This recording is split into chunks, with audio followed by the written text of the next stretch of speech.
Welcome back to this episode of Namaste Y'all with Dr. B. I'm so glad that you're here to join me for an episode where we're going to talk about the dollar bills, y'all. I'm talking about wealth, how to build it, how to keep it, and everything in between. So for today's episode, I had to make sure I brought in somebody, a special guest that I felt like could really run this topic down for you, okay? And so I brought in one of my dearest friends from sixth grade, y'all. I'm talking about like way back. Erika Brown is with me today, and I'm so excited to have her because when I thought about, now, if we're going to be talking about money, I should have one of my millionaire friends come, okay? So you're welcome in advance. I'm going to take a second to let Erika introduce herself and let you know a little bit about who she is and what she does. Welcome, friend. Thank you so much for having me. Oh my gosh. So I do a lot of different things, but for the most part, at the heart of what I do, I love to share information about building wealth. I feel like God has called me to do that for our community. So I am an investor. I particularly invest in real estate. I'm also an angel investor, podcaster, and serial entrepreneur. Awesome. And I'm going to tag all the stuff Yes. so y'all can find Erika after this episode.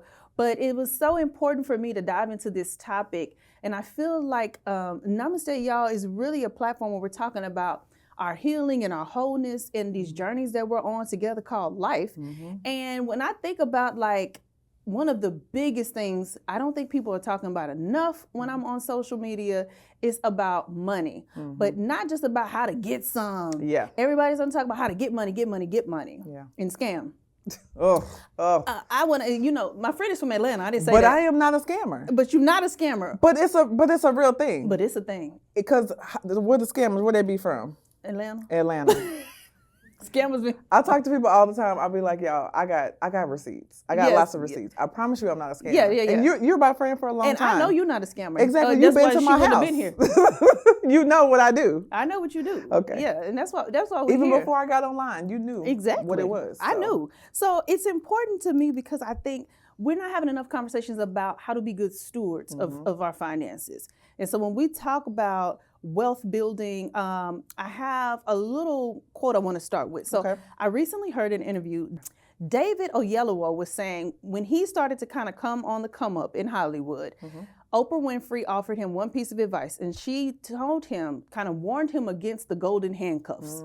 And so he was just talking a little bit about debt, and he was like, she was basically telling him like, stay out of debt. Yeah. Like, don't get so caught up in all of this stuff that you end up like with all of these shackles on you. Right. And so I looked up the definition of golden handcuffs, y'all. Okay, here we go. Golden Let's go. handcuffs are financial, professional, or lifestyle incentives that make it difficult for someone to leave a job, a career, or a way of living, even when it no longer aligns with their values, purpose, or happiness. Girl, and so when I thought about that, I was just like, now that, I'm big 40. Are you turned 40 yet, friend? Yeah, I'm 40. Okay, I'm now on that my way. I'm 41 in November. You're 41 in December. Yes.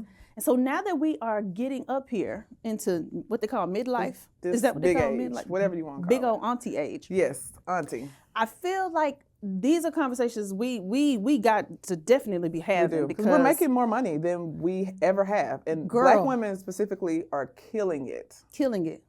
And what does it mean then to you when you think about golden handcuffs? And I'm going to say, I'm going to quantify this and say, because you're in Atlanta. And I remember coming to Atlanta when I was younger, and Atlanta being one of the first places where you driving on the highway and it's like, oh, look at that nice range. That's a Black person. Oh, look at that nice. That's a Black Everywhere. person too. Like everywhere you, it's like, oh, y'all down here doing. And so I think the idea of social media and the shows that we see come out of Atlanta, like these types of lifestyle presentations, I'm gonna call them. Presentations. Because I used to work at the bank and I seen their bank accounts. Baby, talk about it. Bank accounts. Talk to us about golden handcuffs and what the concept of that means to you. Yeah, it's one of those. I think it can mean a couple different things. So, one concept when I hear golden handcuffs means that you make a lot of money, and you are doing something that you are skilled at. You went to school for, and now you're making a good salary. And you have created a lifestyle around that salary. And so sometimes it doesn't necessarily mean that their lifestyle is maxed out. Sometimes it just means that you're making good money and you can't imagine not making anything less, right? And so even if you are doing something that you may not be passionate for, because you make a lot of money, you continue to do it. I think that's one element of golden handcuffs. And then the other element is what you kind of touched on, which definitely exists in Atlanta. Not everyone is like that, Right. but definitely exists in Atlanta, where you have people who have accumulated this lifestyle and they're making more money. And now their lifestyle, they've experienced a lifestyle creep where their lifestyle has constantly creeped up. And now if there's a shift in the economy or in the market, now they're having to work 10 times harder to keep up their lifestyle because of what they built up. And that also can experience a golden handcuff. So we see all of it, you know. Specifically myself, I don't know, I'm grateful I've had mentors that have always leaned on the more, I guess, conservative side of investing, where I've always learned, okay, so you want to make sure, as an entrepreneur, 10 years, I've now been an entrepreneur full-time for 10 years. And so I got into this world learning that I need to be lean and green. If I have debt, it needs to be making money. Somebody else needs to be paying for it. Outside of that, we need to be getting rid of it as soon as possible, Yes, ma'am. right?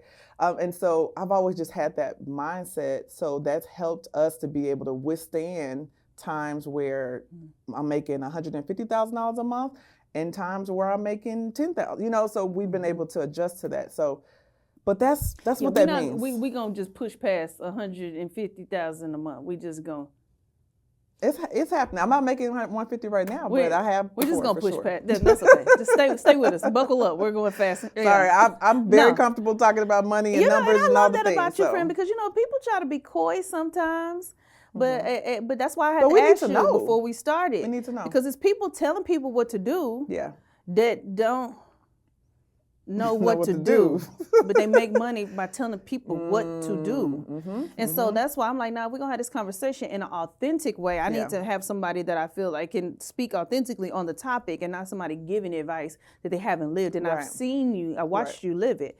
I remember when you first got ready to quit your job at the bank, and you were like, you know, and you kind of were talking about it, and I was just like, of course, like, you're gonna be good. You know what I mean? But I was nervous. I've been, you know, it's been 10 years now, and you've been killing it, friend. I'll be over here just, baby, they got enough clapping emojis on Facebook for me. Every time my friend posts them, I'll be like, very good.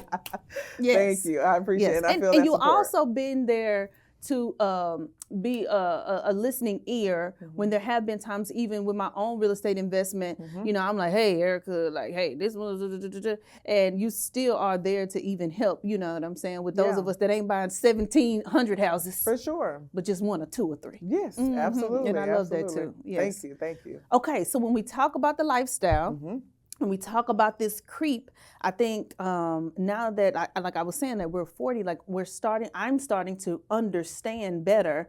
I recently had my student loans forgiven, so that was episode 1 for this season. Go my back student and listen loan if lawyer, you haven't listened. Because my gosh, girl, my student loan lawyer, I was like, let them help y'all, baby, because stop asking me. They keep asking me. I'm like, I can't help you. What was your plan? My plan ain't your plan, baby. My loans weren't your loans. Yes. My journey, namaste. Yes. But I will say now that I think about that, after that, $218,000 was lifted up off of me. Wow. Then I started thinking about, I got some little baby tiny credit cards. I'm talking about little ones. I was like, we knocking those out this summer, like bam, bam in the mouth. Yes. And then the idea of being debt free just finally started to feel, oh my, attainable. Something's happening. Hold on. Uh-oh. No, something starts to happen in my in my eye ducts a little bit.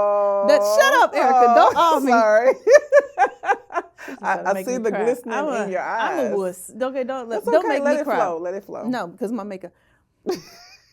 It's not going to flow. But it started to feel like for the first time, like I was telling Erika before we started, I thought like, okay, my student loans are paid off. Like I'm going to turn up, I'm going to pop a bottle, and I'm going to book a flight, and I'm going to be like, ah. And really, I sat back on the couch after I read that email, and I just exhaled like, oh. Yeah. And I posted my little Bible verse, you know, because he's able to do exceedingly and abundantly and above. And I just gave God the glory and sat back. I wasn't even popping nothing. Yeah. No, that's good. But that's good. it became attainable, and like having the ideas about like, okay, like this for the first time at Big 40, Yeah. I'm going to be able to be debt free. Yeah. And what does that mean for me? What does that mean for what I'm going to do with my money next and what I'm going to be able to build and leave for my daughter? Mm-hmm. And these are conversations I'm like, but I know so many of us that are in situations where that creep, that lifestyle, that trying to keep up with the Joneses, that what we driving and how we stunting on each other is getting to be, I feel like it's such a limiting factor, especially in our community, when we have so much that we already have to overcome. Yes. And it's interesting because I feel like at least my community that I'm a part of, wealth is beginning to shift. Like the idea of wealth is beginning to shift. I feel like previously wealth was what you wear, what you see, but now, at least in where I'm around, wealth is having options. It's more so not necessarily what you look like and what you see, but more so having the option to be like, yeah, I'm about to go catch a flight and we take off the month of December. Hey, I'm taking off the month of December. We're off for the month. We're in France for 3 weeks. We're in the south of France. Yeah, like that's on. That's what wealth is, And so I feel like as we, especially us older millennials, we're beginning to see that all the things they told us actually wasn't enough. Like getting a job, being able to get the degrees, do all the things. It ain't what we thought it was, because we stressed out. Because these employers ain't loyal. Ooh. And ride your back down, dead. Yes. And so and we're even more active parents. We're investing in our kids socially and emotionally, which requires a whole nother level of capacity.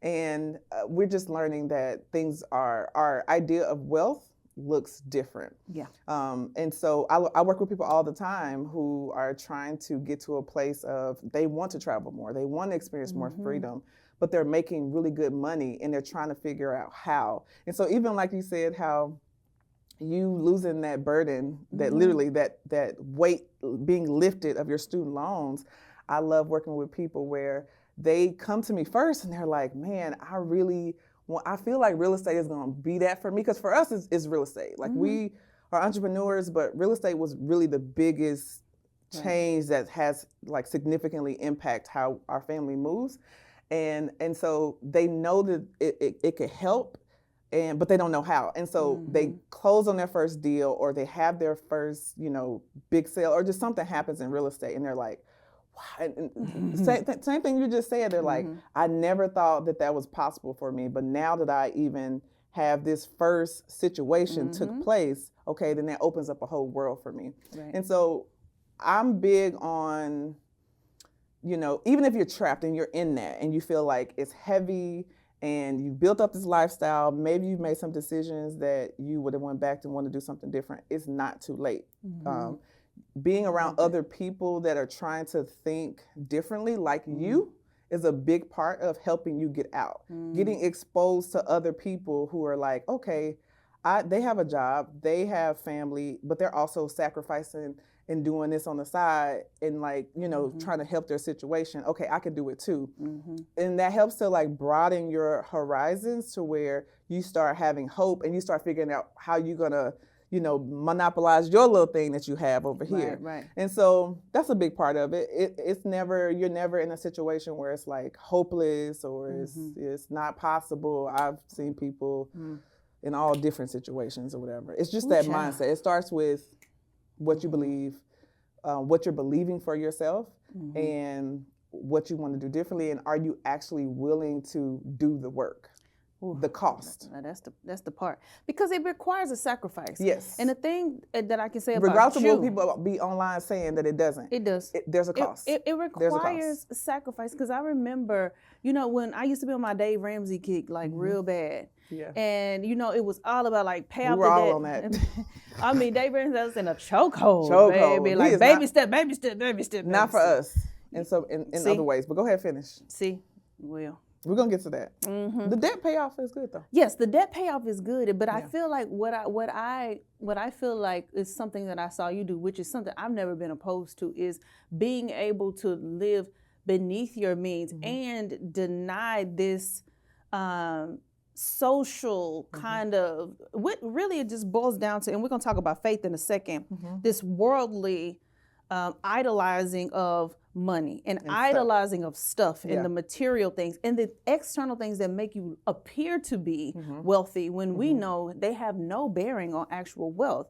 And so for me, I think that being willing to step back and be like, hold on, like when it comes to golden handcuffs, I'm not the one. And my friends will tell you, like, I will write a resignation letter. Somebody get to treat me like slavery is still legal. Girl, I keep one saved. I Just email in that case. thing so fast, effective immediately. What you want to do is drive me down into by the power of the ancestors vested in me. Yeah, You're not gonna slay me down in this place, right now. Right. And so for me, I have to keep it light and lean because baby, you never know, I might have to Never pivot know, up out of here. What's gonna happen? Or I've heard people be loyal to companies 20, 30 years, whatever. Get to the end of their road, can't even retire. Somebody come in new and just fire people. Yeah, and we just seen it last year with the government. I mean, we were taught that get a good government job. That's what we were taught. Government job, right? And I had tons of clients who were in that good government job, and now they're getting these emails, or they're getting laid off, and they're just like, wow, this used to be secure. Not anymore. It did. I even had, when COVID happened, you know, I had contracts with schools in the fresh classroom where I do my consulting in K through 12 schools. Our focus is really on culturally responsive teaching, but also I had started going into companies. We were talking about DEI a little more. Now, mind you, I've been doing this work since before the COVID Before 2020, and all the 2020 people that popped up doing stuff, right? I happen to have a PhD in my field. This is my camera right here, Nelly. Okay, I got receipts. My degrees is legitimate. Yes. Very good. Yes. Now, but what had happened was, you know, everybody pivoted, and then people start getting all these DEI jobs they had gotten in contract. They started going away, and they started, you know, all these pivots were happening. But to your point, I think if the goal of having the wealth has to be freedom, you know, and so for me, it's like that freedom includes freedom of other people's ideas about me and judgments about me. And that's where the real freedom is. Yes. So I'm going to give you this example before we pivot to faith, because I want to know your 2 cents, because you're a millionaire and I'm not yet. So I like to she get there. I like to think about this as like an iceberg, right? Okay. Like when it comes to wealth accumulation and all of the nuts and bolts and important things that have to happen for it to be solidified and strong and like actual happen below the surface. The things that you cannot assess by looking in the back. You just walk down the street, Erika. Yeah. You know what I'm saying? Right. Unsuspecting. This is what I love to be. Exactly. And my dad is a millionaire. Let me just say this. And he is, if you pull up to the car wash one day and they short a man, baby, he down on your wheels. And you have no idea. And they might look at him like, can you, you know, they do, some people like to poo-poo on the hip. Yeah. They like to do that too. I be like, better be careful. Not that one, because he owns his commercial properties. And that's a rarity in our city for Black people. Yes. But at the top, you know, for me, I say at the top, but the things that you can see above the water, the things that you would be able to say like, oh, that's this kind of bag or that kind of car, or maybe even sometimes people say what kind of house you live in. Like by the time you can identify those things that you can see, that you would identify as, oh, maybe that person got a little money, all that other stuff would need to be solid for me. Right. Like by the time I pull up in a G-Wagon or a Range or something, if I did ever. The money needs to be no question at all. You would bet your bottom dollar. Yeah. I'm not finna struggle pay for it. No. But it's people out here car poor. Yeah. So let's pivot from the handcuffs to a part that I feel like is a big disconnect here. And that is how our faith and our spiritual practices should be informing what we do with our money and how we move. Because I think I grew up in Black church and they just didn't. Now, they've been doing better now. I see people. Yeah. But when we were growing up, they were not dealing with money matters, talking about no investments, no insurance, no any of these matters of life. Right. But the Bible does. Yes, and a lot. A whole bunch. Yes, a whole lot. Yeah. So I want to know, as Christians, how should we think about money and kind of this idea that how do we know when fear is driving our financial decisions? You know, as a believer, it's like we don't want to make an idle out of money, even today as we're talking about it. But at the same time, I'm thinking like, how should we be thinking as Christians when it comes to our money? Well, one thing, at least for me and my household, we're going to serve the Lord. And we look at money from a stewardship perspective. Right. We look at money like, you know, the Lord has given us and equipped us to be able to provide, to make money, but ultimately the money is the Lord's. And the Lord's given us the opportunity to make it, and we have a calling to steward it well. Specifically, I love talking to people because everybody's not meant to be the preacher, the teacher, the person in the church that's doing the thing with the spiritual gifts.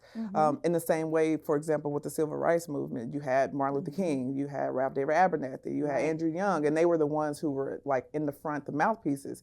But you also, you know, you had people like Herman Russell, who they financed. They built wealth. They had very successful companies, and they built wealth to help fund the movement. Right. And so you have people in the kingdom of God that are really good at what they do, and they are building wealth, and they have this kingdom mindset of, I am building it as a believer to give glory to God. So therefore, I'm going to use my wealth to help, you know, advance the kingdom. For us, that is houses, and that's housing and jobs in our community.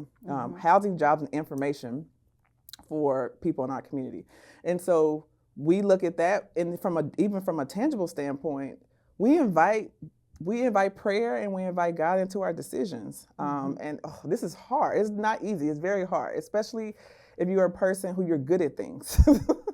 You're successful, and you're good at getting things done, and you are an executor, and you have a lot of like earthly success, and you can go online and figure out, we're talking about AI, you can figure out how to do all these things, whatever. And so it's easy, the temptation is to feel like that you don't need God and that you could just do these things. But even my mentor, who probably is worth like $100 million, I've just seen his journey, and vice versa. And I've needed the Lord in this way too, where we invite, Lord, we literally pray. I pray, my husband and I, we pray as we make decisions for wisdom, for decisions, as we are making different decisions in our business and with our family. And so prayer, having a mindset that it's not all ours, that God has given it to steward, is with us. And if you have something that you tangibly look at it like this is God's money and not my money, then you think differently. You think about your motives when you make decisions. You think about, you know, generosity. You just think about it from a different lens versus it just being all about me, myself, and I. And can we talk about that generosity though? Because I think,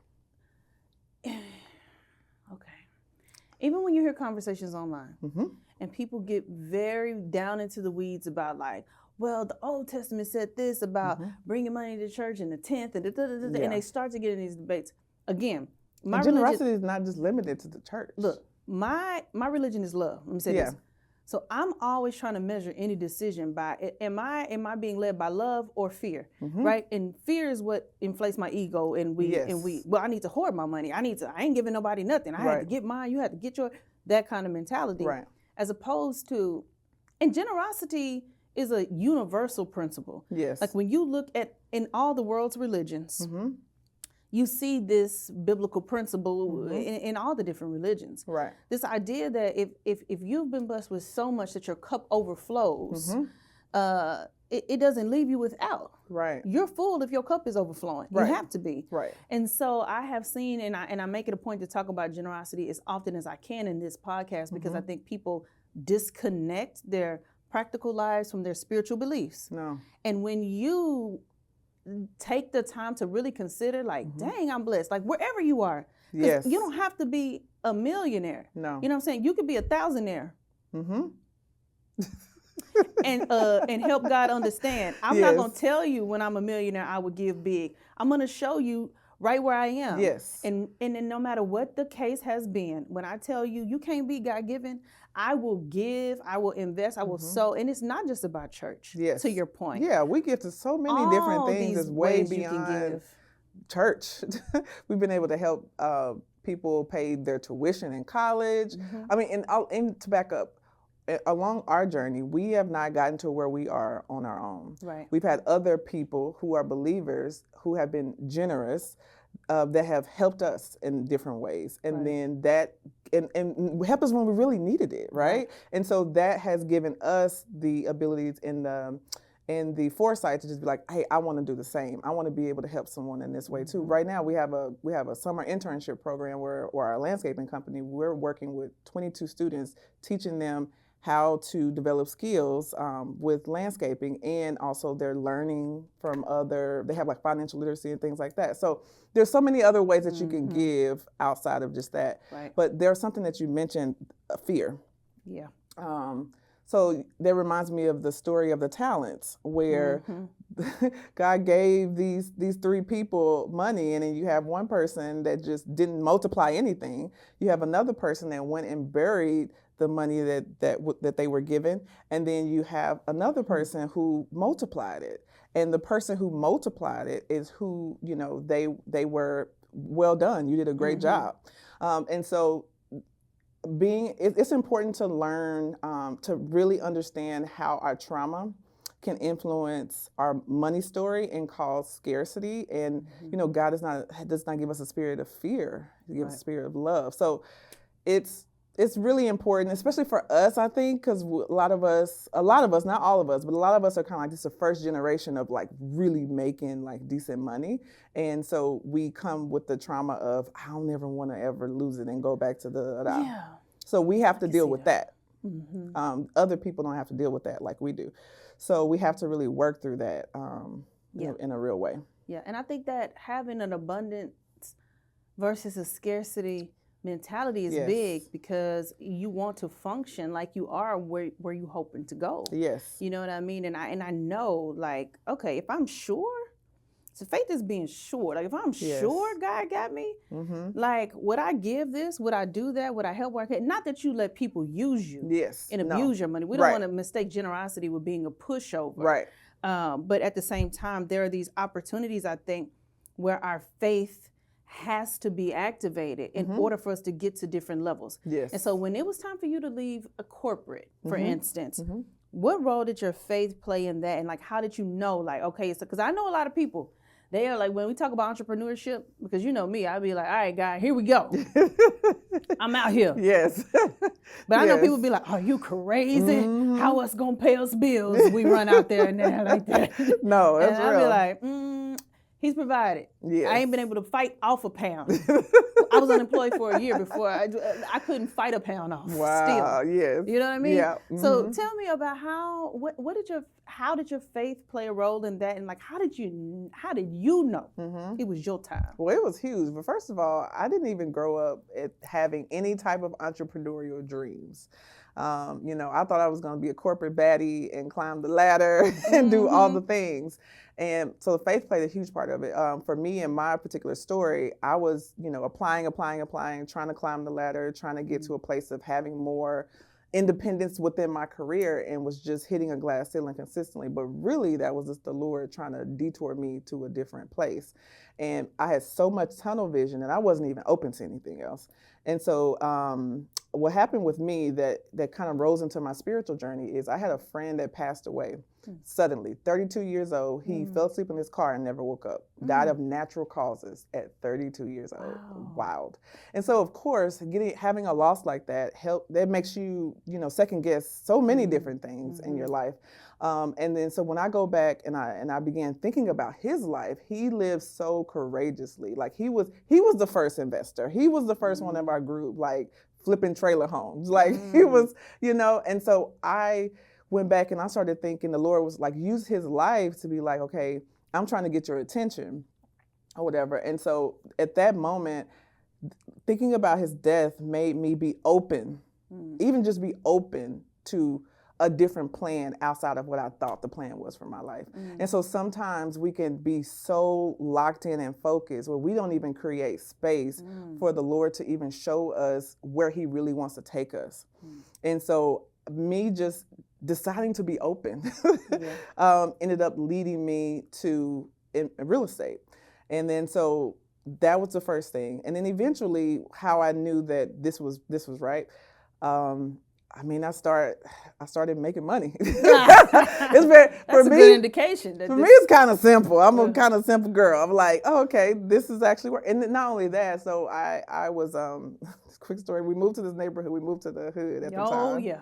You remember? But it was Yeah, cute. I You came to came. visit because you were like, you're But, not from the hood. You from the suburbs. You know, I What ain't you scared doing of it. moving to the hood? Our hood, our suburb was hood adjacent. You know, It was. everybody was coming from the hood where It we lived. was. So It was. Uh-huh. So I But it moved was there. hood. But it was hood. Yeah, yeah. It was cute though. It was cute. It was Y'all cute. renovated It was it. cute. So, They still gonna be shooting though down the way yonder, down yonder. so we moved into that neighborhood, Mhm. and it wasn't as bad as I thought. You know, Right. when we moved there, we started figuring it out. And so then I started helping all these other people move there, but I'm passing them over to the other person, the other agent, and I look up and I'm like, that's $100,000. Mhm. You know, I was like, okay, I can do this Mhm. because I've done it. Yeah. I just gotta, And so honestly though, sometimes people wait to make that transition because they feel like there's gonna be some kind of sign Mm. or they're gonna feel like they're ready. I didn't feel like I was ready. No, I ain't never felt that before. I didn't feel like I was ready. I didn't have a sign, but what I did was I said, okay, Lord, I know I want to do something to help my community in real estate. I'm not sure, but I'm going to trust you because you're opening up these opportunities. Yeah. I'm able to make money because it wasn't a situation where I got like a super rich husband at home. My husband worked in a nonprofit. Y'all know nonprofit don't make no money. And then we had 3 kids at home. So I was making the most money at the time. So it was a big leap of faith. It was not, I see these people online and they, these little young ladies and they don't have no kids and their living expenses is like $1,500 a month. Of course you can quit your job. Yeah. Because your living expenses is $1,500 a month. But Right. it was definitely a sacrifice. No shade to somebody that, but that just wasn't my situation. Right. It was a cost. Yeah, and you're not, and you To make that and you might decision. not feel ready to your point, but also I think listening to what you're saying, I'm hearing, and your gift makes room for you. Yes. Because the gift, and what I see sometimes is people that want to not be burdened with corporate whatever, Yeah. and at the same time they're like, well, I don't know what I'm gonna do, and what should I focus on? Oh, no, 'Cause no. like with me, I had something going. exactly, and for me, Yeah. I built a 6-figure business in the Fresh Classroom. Yeah. As a one-woman show, I will add, in my consulting firm. Love that. By being able to say, there is this thing that God put in me. People have to be able to effectively reach these kids in Yes. these schools. And Yes. I was able to, and I was Yes. rocking it. And Right. it's like, this is what's happening. This is how you do it. This is how you make those lessons culturally responsive. And it was my gift that I offered, Yes. you know what I mean, the market. Yes. I offered the market my gift. I offered it first for free, just to start getting it out Yes. there and getting feedback. Yes. And then I started to, Monetize it. monetize it. And then from there, I started to scale it. And then I Yes. started to get coached and have people say stuff like, you ain't charging enough, charge double and do Yes. less work. And I was like, what? I couldn't charge double. Charge double. Somebody was like, send an invoice. What? I could? But that's how Yes, faith works. that's how it I think works. Yes. until you take the first step, like certain people, I don't think some people realize how fear is so deeply ingrained in Oh, them. yeah. But I have an entrepreneurial father. My whole life, my daddy owned Yes. businesses. He never Yeah. worked for anybody. And Right. if you try to say something to him, he'll tell you such and such. I ain't never worked for no man. All right, daddy. I came to Dallas for $25 in my pocket and built my business. Yes, dad. And Yes. so I always understood entrepreneurship, and my mom has always been entrepreneurial as Yes. well. Yes. And so I'm like, I understand God's provision in a way Mm-hmm. that helps me understand that I'm not going to go without, and people cannot fathom the idea. And you know what? I think what happened with me and what I see with other people, I made a decision. So many times people don't make a decision. This idea just stays in their head and they're waiting on this magical thing. I made a decision. I'm going to do this. I am going to make it work. And I'm going to leave my previous situation that if it doesn't work, I can go back. Girl, because ain't they going to be hiring? Yeah. Jobs going to be jobbing. They're going to be jobbing. And I'm going to do such a good job. I'm going to leave them in such a good position that if I need to go back, I will. But I made a decision that I'm going to do this. And so when people make a decision and stop being back and forth, then they do it. Right. But we're not really invested. We're just interested. Sometimes people are interested, but they're not really invested. The church said amen. They're interested. Let's pause. They're interested, but they're not invested. No, because they're not willing to sacrifice. They're not willing to push past that uncomfortable. You're uncomfortable because it's new.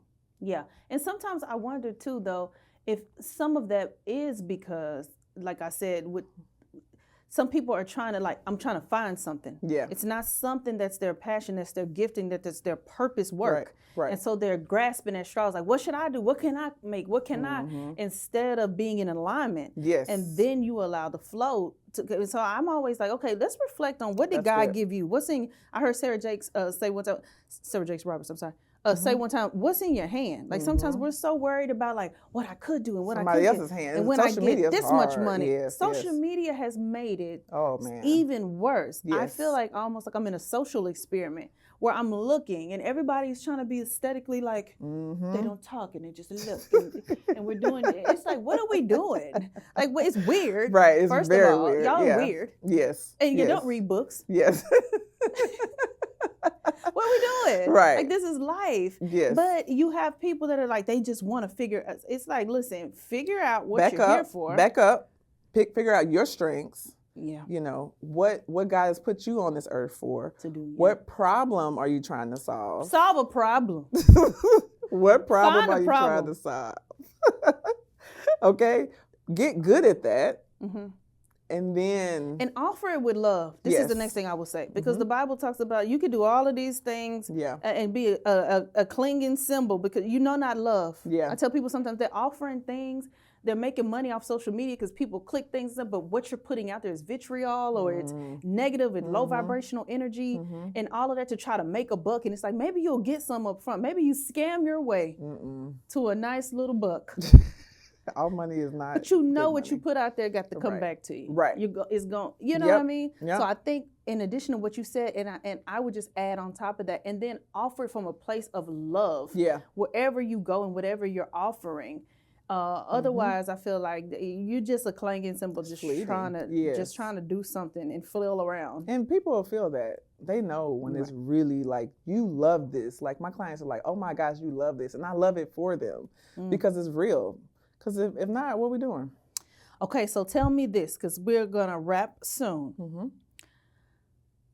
What does financial freedom actually look like? Because I think if we're thinking about wealth as a tool, I know you didn't tell the people this, but I know part of your investment strategy was you had the properties were Airbnbs, right? And lovely little Airbnbs in the hood. Yeah, you stayed in one. That's right. Yes, That's yes, right. yes. I love it. I loved it, and I loved all the houses that you made. And so I know that you had investment properties, but some of those were like short-term rentals, and there's been a lot in your portfolio. And so when you think about it just in general, whether it's investments and different types of investments, you do angel investing, all of these things. What does financial freedom mean or look like to you? For me, financial freedom looks like having the full freedom to be able to decide what to say yes to and what to say no to. I never want to feel like I'm trapped in the situation. I never want to feel like I only have this option. So financial freedom for us looks like multiple streams of income. It looks like the ability to say, yes, I want to be a part of this, or no, this no longer aligns, and I'm still going to be able to take care of my family. That's what it means to me. It doesn't necessarily mean that I don't have debt, because I have debt. I have mortgages Right. that somebody else is paying for. And eventually I won't have mortgages, and they'll be paid off by other people's money. So to me, debt-free is not the same thing as financial freedom. Right. Because we could be debt-free. The dude around the corner may be debt-free, but that doesn't mean he has financial options. Yeah. Yeah, that makes sense. Especially a lot of this commercial debt though that we have floating around just and to but be that's different again with Dave Ramsey. So because we touched on that, like I like Dave Ramsey's debt payoff scenarios. I love, like, I don't think you should have credit card debt. And if you do, for a short period of time, and really focus on taking that, getting that paid off. I do agree with that. But his whole thing about saving money to pay cash for a house, I would have just been on my second house by now. Like, you know what I'm saying? Like, He said save money by cash? yes, he I believes thought in he paying said do cash. the 15-year mortgage thing. I do Now remember that part. his stuff is evolving, but he definitely believes in like paying cash for an investment property. You get your first house, the investment but for an property. investment Yes, property, you're you right should about pay that. cash. And I'm like, nah, bro. Like, because you'll never have it, she said. yes, and I'm sure like if you knew that Dallas was popped off the way it was gonna pop off, you would have bought 5 houses 10 years ago, right? Yeah, because when I moved back to, I had a townhome in Houston, and then when I moved back to Dallas, I bought a townhome in Grand Prairie. And by the time I got ready to sell it, dang, I wish I knew exactly how many years later, maybe roughly around 10. It was $100,000 worth of equity in that townhome. So then now here recently, I was having I shouldn't even call it a debate, discussion with somebody who is really big on, what's the man named Cardone, who always is like, don't have houses, don't have houses, don't have houses. Yeah. And I say, hey, Yeah. time out. Yeah. Because, I mean, now that's a conversation we can go down through. Right. But I'm like, I understand part of his point about like, if you get in a situation where you got too much house. I think that's the thing people do, because we're trying to be cute and have Instagram-worthy houses. Get a house. I also think more people could be trying to live off of one income than two, even if it's two of y'all. That's a whole nother thing. Get a smaller house that y'all can afford on one of your incomes and like be humble, sit down.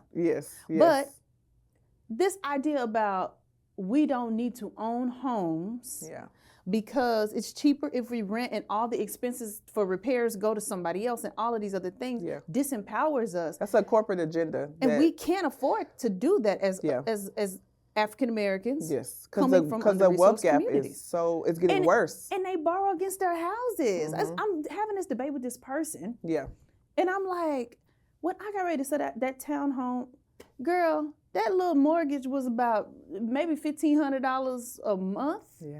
On that little mortgage for that townhome. And then at the end of the day, we still have to live somewhere. This is the problem. So then now what I'm gonna do? I'm gonna go rent in Dallas and then look at it like them. Yes, and then look at forever? it like this. Right. And look at it like this. If you wait to pay cash for an investment property and it takes you 20 years, because it takes a lot of money to just save up $500 a month, right? It takes a lot. If that's your only saving strategy, it takes a long time to even get to $20,000, right? And so you finally, okay, got it. I got $200,000 cash. Guess what? The house is $400,000 now. Yeah, you can't. The house ain't $200 no more. So that's why that strategy does not work for us.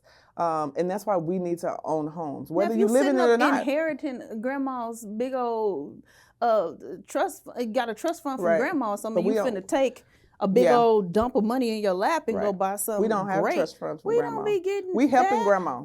We helping grandma. We helping grandma. Our community, we helping grandma, and that's okay. We appreciate that. But we're gonna put ourselves in a different situation so our kids will actually be able to inherit wealth. Because the wealth gap that exists between our community and the white community is real estate. It's real estate, and my thing was, even if you have a rental property that, like, when I did have my rental in Houston when I moved, I'm like, even if you're not making a big old profit on the rental, even if they're paying your mortgage on the house that you gonna own, like, the appreciation and the tax incentives is where you make the money. So anyway, because and then we didn't care the taxes. The taxes. This is why all millionaires, especially wealthy people, invest in real estate. This is how I got into it, because I'm working at the bank, and I have the executives from Coke, I have the entrepreneurs down the street, I got everybody, and I'm like, what do they all have in common? They all invest in real estate. Not because they're looking at how much money they're making on this rental property. They're looking at appreciation. They're looking at the tax incentives. They much rather pay, no money in taxes and being able to take that money and invest in the causes that is important to them versus spending all this money. Because we're making good money, but we're spending a lot of money in taxes, and it's just going to this administration. Yeah, my money don't go to this administration. Baby, I write off a dime in my business. I don't play with them. I write it off. All of it. Me and my CPA, we finna meet in a couple weeks. So meet here, checkpoint. I get refunds. Let's give it. And I make 7 figures a year. Okay, first of all. Lots of refunds. First of all, now I don't get lots of refunds. Oh, I get lots of refunds. I get more refunds now that I have wealth than I did when I was just working. See? No, I ain't got there yet. But they gotta come and talk to me, and then we'll talk. That's a whole nother conversation. That's a whole nother conversation. But I'm just saying, this is what's happening. I just got to the point where I write it off real heavy, so I don't owe nothing. Because it was a couple years where I owe something. I was Run like, it back to me. Lord, don't let me owe nothing, Jesus. Because as a business owner, or as a person who provides housing, I am taking risk. Because if my tenant doesn't pay their rent, You have to pay. then what happened? You have That to mortgage pay. company is still coming for All me. 1,700 of them. Coming for me. Okay, so I'm taking a risk. So you think I'm about to? No. No. I love that for you, friend. You should Not doing that. And that's how other people, Yes. they create the rules. Yes. They play by them. Yes. And then it's to their benefit. But a Yes. lot of people, I think, if you don't know the rules, you're not playing by them, especially if you are consuming information by social media and Right. this is your primary means of, I'm like, you better get you some Erikas. You better get in the rooms. Get into the class, because Right. we're going to tell them about the class. Oh, in a minute. okay. We're going to tell them about the class because she'll teach you all about it. Yes. Okay, run it down for you. Because Yes. you need to stop being on social media and listening to people tell you, don't buy no house, don't buy no house. And him and his family sitting up in their house. It's a whole agenda. I mean, there's an agenda of making in America no longer a home ownership company. You have billionaires who are buying land to create rental subdivision communities, right? And it's going to be very difficult for our children if us right now, don't begin, buying land and owning See, me land. and my friends on some, let's buy some land and build a compound conversations at this point. Can we have a garden and eat off the land, get some chickens? Let's live together. Let's multi-generational, and imagine all the the things. agricultural people of the past. Thinking about, could we have a chicken? Now, what would our ancestors say? They stood up here and made America great the first time. Literally, the first time. And we sitting up here talking about, could I grow a cucumber? How do you do it? Put it down in the thing. It's shame of a nation. But this is where we are. Yeah. Because we could talk about why, but this is where we are. This is where we are. And moving forward, if you have to give advice to somebody, because you've given so much advice already, anything in addition that you would add when it comes to, because I'm thinking about when it comes to Namaste Y'all and our healing journeys, the financial piece of the puzzle is so much bigger than we like to think sometimes in terms of our emotional development, our mental wellness, like how it's impacting us. Because I know for sure with me, I'm getting to the place now where I'm about 2 steps away from, I'm just going to be flying out of here. And that's where I'm going to spend my money. Yes. Just where's she at? Where in the world is Carmen Sandiego? Yes. Just out of here. And I think that to me is what's freedom. It's to be able to, because one of my affirmations says I'm a citizen of the world, traveling often, and to understand other cultures and have these experiences. It's not about, again, it's about love. It's about, can you connect and understand and learn different groups? And the more you learn and the more you travel, the more you learn. Well, we all got a whole lot in common. Yes, a whole lot. And I want my daughter to know that as a default. And so Yes. that's my travel buddy, baby. She be trying to get on the flight. Mommy, can we go to New York? Mommy, can we Oh, yeah, these kids different now. What y'all want to do for spring break? Can we go to London? London. What? Can we go back to London? Can we go back to London? Oh, well, we should. So that's these what we kids have are our different investments, now. Mom. They're very much different. And that's another episode for another day. Another day. About how we balance these privileged kids. So we don't want them to be entitled. We don't want them to be entitled, but have privileges. Yes. Oh, But that's a whole nother. that's an ongoing conversation right there. Forever. Grandma, she's like, yeah. Yeah, girl, because these girls be like, they what now? Who did what and who now? So if you had to give them one more piece of advice or encouragement when it comes to their own journey towards financial freedom and liberation, what would you offer? Yes, I would offer a challenge. Okay, here's the challenge. You have got the degrees, you are making the money, you're making good money, you're no longer in a paycheck to paycheck, situation, right? Here's my challenge to you. Instead of the next thing you want to buy, say you want to buy whatever liability you want, right? Liability, remember, there's different assets and liability. So whatever the liability you want, I challenge you before, I don't know, buying, what's something somebody wants? Let's just say a new car. They might want to get Yeah. the next car up. Okay. And instead of just going out and buying the new car, building wealth is now, okay, so we're managing what we got, we're making good money. Okay. The next step of elevation is to begin making money on our money. Yep. Okay, that's where wealth building happens. You're not going to be able to build wealth through your 401k. Not gonna be able to do that. Yeah. So my challenge to the person who wants to buy a car, they know that's coming up, is to say, okay, can you begin shifting your mindset to buying an income producing asset? I don't care what it is, but an income producing asset first, put your money towards buying an income producing asset first, and then allow your income producing asset to pay Buy the car for your for car. you. That's Yes, because that's it. here's the thing. After the car is paid off, guess what? You still have that income producing asset. I love that so much, friend. My daddy always said, you need to figure out a way to make your money make money for you. Yes. So Yes. that's what I'm trying to. I'm trying to take my dollars and I want to send them out, and then they bring me in more dollars. Because there's going to be a time, as we are seeing with our parents, where we no longer want to work as hard as we are right now. Right. And the investments and the seeds that you put in now are what's going to bloom later. It does take delayed gratification, but if you're able to stay in the game and doing those things, it will blossom and you will be able to benefit. How are we going to do delayed gratification and stunt on IG? You may not be able to stunt on IG. So Well, that's a whole other do? situation. You got to work on your people pleasing. What And are we why gonna you do? trying to impress certain people? Baby, because what they doing for you? I went What to see they my doing friend for Erika you? was in a station wagon. What they doing for you? I went down there. My friend was in a station wagon. Yep. Now, this was some years back. Yep. Friend had a minivan and a station wagon. I said, well.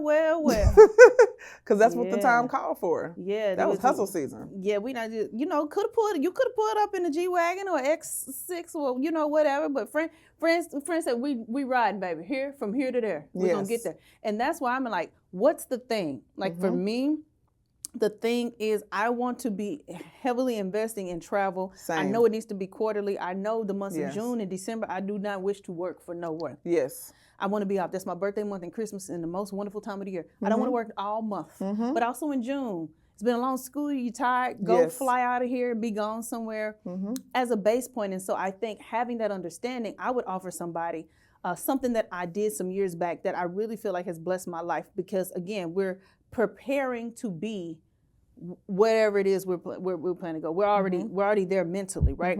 So I have a budget spreadsheet. I say that so people understand. Mine is called a conscious spending plan. So I have it broken down, and there's a tab for each month of the year. And so it breaks down, all the bills, what's coming in, what's going out, blah, blah, blah. And I've been doing that for years. I found a spreadsheet I absolutely love. I can see everything in one thing. I'm type A. Yes. Everything is on there, right? Yes. So then I said one day to myself, I made a copy of the spreadsheet, and I made one for my boss babe.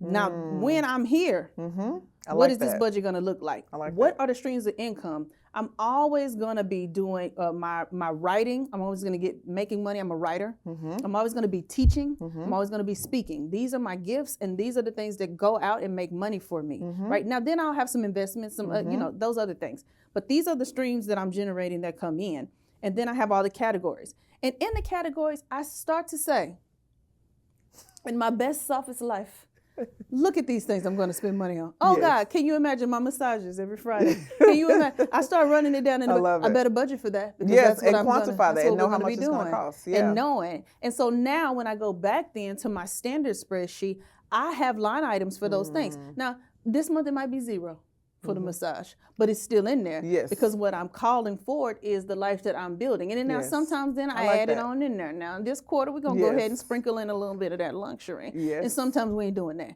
depending on what we have going on.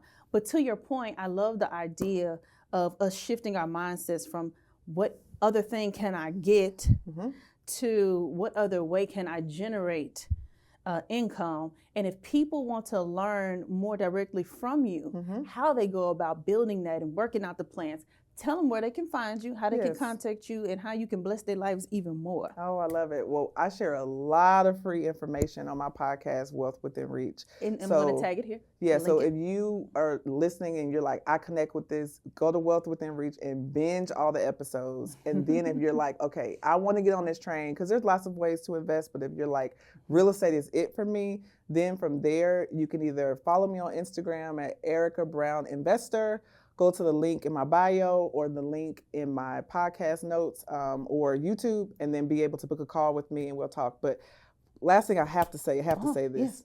I'm hosting, this is my final year. I am hosting the Owning and Living Experience in Atlanta, Georgia. It's like our Super Bowl.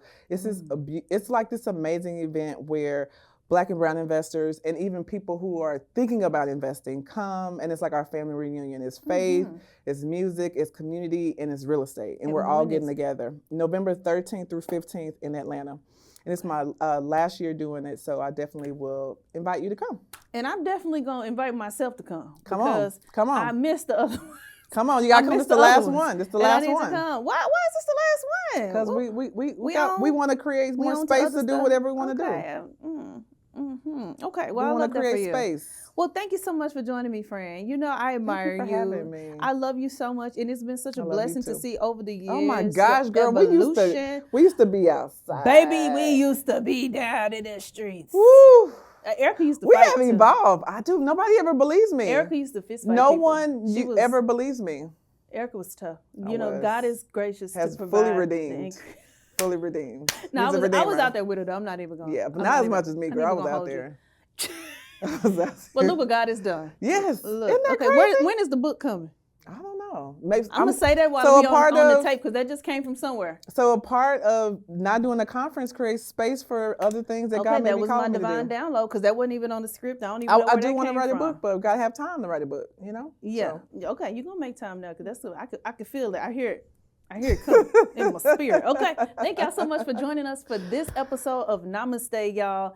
I pray until next time that you find ways to just get into your flow, tap into your calling and your gifts, assess your own financial situation, whatever that may be. And I pray that this episode has inspired you to take your next step in your journey. Until next time, namaste, y'all. We out.